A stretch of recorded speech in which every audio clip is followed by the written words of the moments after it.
This is John King. I'm speaking with Jeremy Keel. He's a member, I think he's the director actually of the Policy Innovation Lab.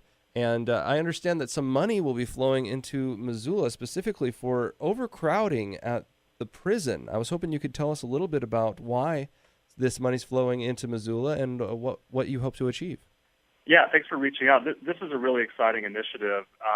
We have some money that we're sending to the county of Missoula, and this is really going towards understanding whether a pay-for-success style project is feasible in Missoula County or not. That's sort of the first phase of a process that ultimately could result in the county of Missoula implementing a pay-for-success program in the community there in Montana. And really the program would be designed around a criminal justice intervention that would keep people from recidivating, keep people from returning to jail. In theory, that would help with the overcrowding problem that you're having there. Can you explain what pay for success is? Yeah, pay for success is a form of government contracting where the government actually puts a price on an outcome that it's willing to pay for. Say, just hypothetically, a 10% reduction in the recidivism rate, so the rate of people returning to jail for whatever reason. And really, government signals that it's willing to pay for that outcome, and then it selects a service provider or a group of service providers who are typically nonprofits in the community that are able to deliver that outcome. The private sector then comes in and funds the intervention up front. So it actually pays for the nonprofit to provide that program for a number of years. And then at the end of that program period, an independent evaluator will measure whether the program has been effective or not. If the program was successful in achieving that target, then government pays the private sector back. That's sort of the basic concept here. Well, but really what we're doing with this grant is exploring whether the benefits of doing that type of an approach, of a model in Missoula County outweigh the costs of the program and whether it makes sense and is feasible to do in the community. Is it something you found feasible in other communities?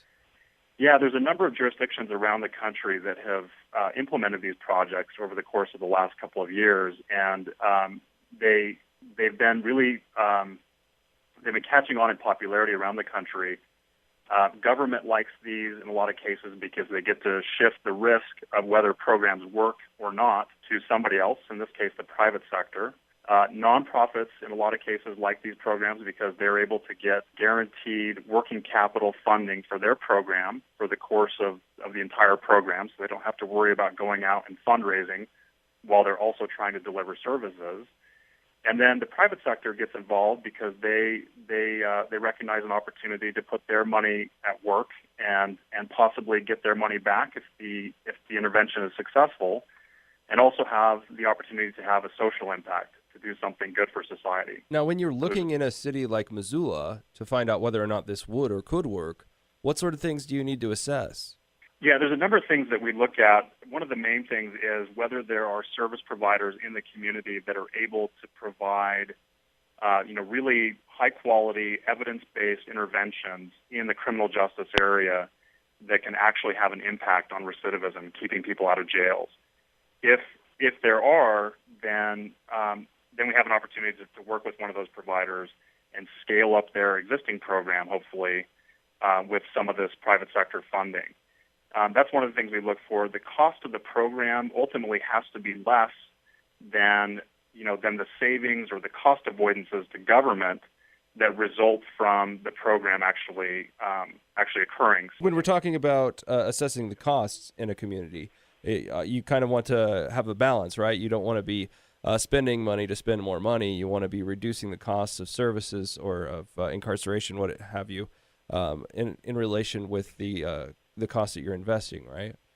That's exactly right. What we're working on, so the programs that we're focused on are programs that are oftentimes preventative. So they're the type of program that can prevent long-term problems that cost government and society a lot of money.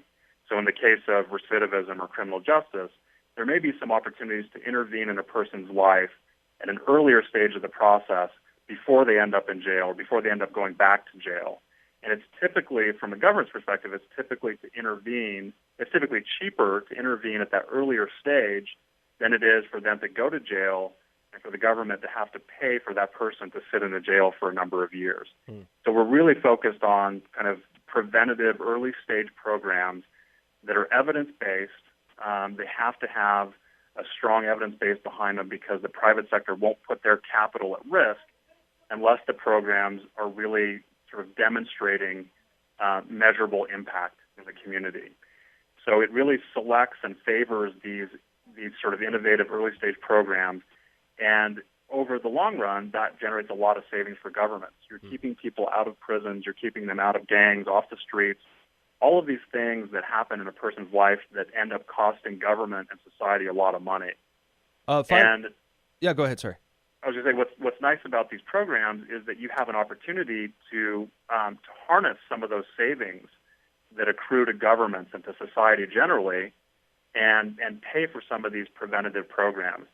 Typically, governments are so busy paying for failure, they're paying for people to sit in jails, that they don't have the budgetary resources to fund more innovative early stage programs that can keep those people out of jail. So this model, this pay for success model, really solves for that program because you introduce private sector capital up front that can pay for those early stage interventions, and that drives long-term savings to government that can be used to repay the private sector investors. All right, last two questions. First, pretty easy one probably. How much money is coming into Missoula County for the study? And then the follow-up question is, if approved for the study, how much is possible to be invested into the city for the actual plan? So I don't have the exact number, and I can get it for you if that's helpful, but I think it's just shy of $100,000 that we're putting in to the county by the way of this sub-grant. And I should mention that this sub-grant comes from a federal program called the Social Innovation Fund, which is administered by the Corporation for National and Community Service. That was really the genesis of our program, and that's where the lion's share of this funding is coming from. So the funding that's coming to Missoula County to conduct this feasibility study, to build capacity in government, is just shy of $100,000 this year. We're also, at my Policy Innovation Lab at the University of Utah, we're also providing technical assistance to the county over the course of the coming year. We'll also be working with service providers, so nonprofits in the community there in Montana who work in the criminal justice space. And we'll be helping them with things like data systems and performance management, impact analysis, really helping them understand whether their programs are a good fit for Pay for Success and how they can improve the quality of their programs and demonstrate that they're getting that they're having an impact in the community when they operate. If the feasibility study results in a positive assessment, in other words, if we decide that it makes sense to pursue a Pay for Success project in Missoula County, and the county decides to move ahead with that as a county government, then there's an opportunity for significant infusion of private sector capital to fund one or more interventions that would be geared towards alleviating the jail overcrowding problem there in the county. And then the county government would, of course, have a decision about how big that program ought to be, and the county government would then be under an obligation to repay those private sector funders if and when the programs are measured and evaluated to be successful, likely to be several years down the road. So the county doesn't put its money at risk up front. The county merely commits to paying the private sector back if the program is, in fact, measured and evaluated and proven to be effective. Gotcha. So, sorry, when you use a term like significant, it's kind of hard for people to understand what that might mean. What does it mean economically? If you could give me a range, what's a significant investment? Yeah, so it's really difficult to say, and it's going to be something that we look at as we go through this feasibility analysis with the county and others. It really comes down to two things: how much need there is in the community, and how much funders are willing to put towards the problem. So, what is the need, and how much are people willing to commit to addressing that need? And those are just things that I'm not able to answer at this point of the process. I can give you some indication from some of the other projects that have launched around the country. In some larger state level deals. So the state of Massachusetts, for example, they launched a $20+ million project about a year and a half ago. So that was, I think, on the larger end of the spectrum. There have been other projects that have launched in the $2 to $3 million range at the city and county level. Missoula County is significantly smaller just in terms of population and budget than some of the other jurisdictions that have launched these projects around the country. So I would expect their the project size to be sort of proportionately smaller than some of the other ones that have launched. But it's a significant investment. I mean, it's really meant to. I think if the government is serious about it, and the private sector funders are at the table, it's really an effort to meaningfully address a problem that's been identified in the community. So we're excited and we're hopeful. We're really pleased to be working with the county government. They seem to be very engaged, very thoughtful about wanting to alleviate a problem that they've noticed in the community, which is that there's too many people going to jail, and there's overcrowding in the jail.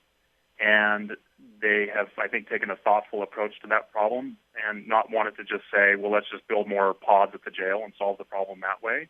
They've wanted to take back and take a more systemic approach to the problem and say, how can we, address some of these issues so that there aren't as many people going to jail in the first place. I think that's a really exciting development there in the community. We're excited to participate in the process, support the government however we can. We think the funding that we're providing will go a long way towards building this kind of capacity, this kind of performance and innovation focused capacity in Missoula County government. And we think that's going to bear fruit, whether it's in a pay for success project or otherwise, for a lot of years to come. So we're really excited about this. Well, Jeremy, thank you so much for spending your time with us. Thank you for having me. Appreciate it. You have a great day, sir. Take care. Bye-bye.